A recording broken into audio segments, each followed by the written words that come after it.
everybody, it's Carrie with Seed to Spoon. I'm here with Miss Selena Kyle, aka Catwoman. So she is one of our many cats that we have. I'll put her down. So she is one of our many cats that we have, and we get the question a lot about how do we keep our cats out of the garden? Well, we're gonna address that today.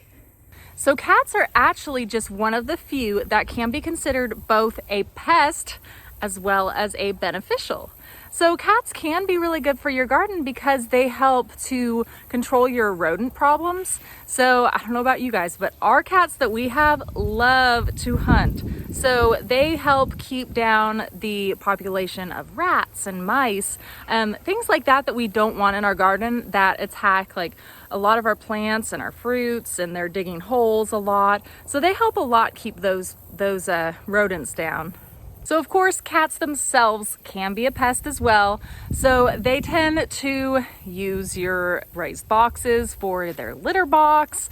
I mean, they can dig. It's not pleasant. So what we do is we just try to keep them out of the main areas of our garden, and we give them an actual dedicated spot in the garden. So obviously by the name catnip, cats love catnip.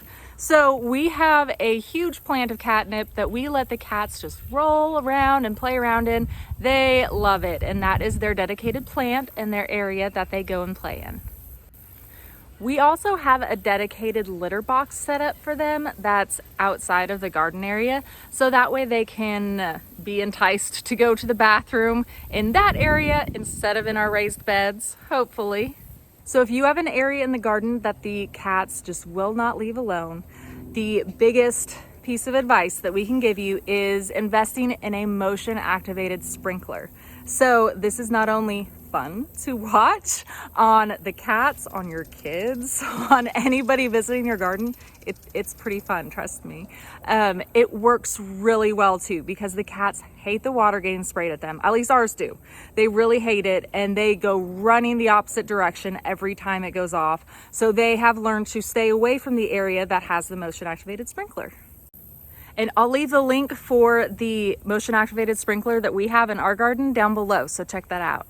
So I will say that our cats, for the most part, will leave our bigger, more established plants alone, but there is nothing more enticing to them than a freshly seeded area or smart pot that we have just laid seeds in. That is always where they want to go. So whenever we do that, if we don't have a motion activated sprinkler there, you always want to cover it up with either a burlap shade cloth, hardware remesh, something just to keep them from wanting to walk in it and scratch at it, and that will help get your plants to be more established to where they'll leave it alone more. So there are also certain smells that cats just despise. So some of those being like cayenne pepper, any sort of pepper flakes, lemon, any sort of citrus peels, things like that. We lay those down in areas where we are having cat issues. So we did this a lot with actually our indoor plants that we had issues with. We put down, we bought just cheap store-bought red peppers that we necessarily don't want to use, but we didn't want to use our good stuff. So we just used that, laid that down at the base of the plant. I mean, it's just fine for your plant too. And the cats leave it alone after that. And also we would always tell the kids after they finish peeling an orange to eat it, I'd always say, hey, go put that in that plant right over there. And it helps repel them also. Ground cinnamon is another really good thing to lay down at the base of your plants if you're having issues. They hate that smell, and it will help to repel them as well. So another thing that I will mention that we have tried before that has gotten some controversy on is putting down the plastic forks raised up so that way the cats don't like walking in it. And this is supposed to help for cats and dogs. We never found that it worked really well, but others have had really good success on it. So, I mean, it's another idea if you wanted to give that a try. We've never had really good success, but others have. May just depend on the cat, right? So check out these and more ideas in our app. In the pest section, you can find cats. And check that out. There's a bunch of different ideas in there as well. And there's also links to the different products that we've talked about. different things that you can buy to help and see if you can help detour the cats that are causing havoc in your garden. If you haven't downloaded our app yet, please download it. It's free at the iOS and Android store, and it'll walk you through growing over 100 different fruits, vegetables, herbs, and also talk about a lot of different pests as well.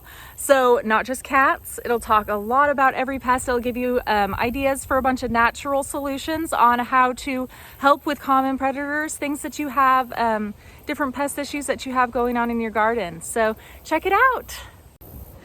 Thanks so much for watching.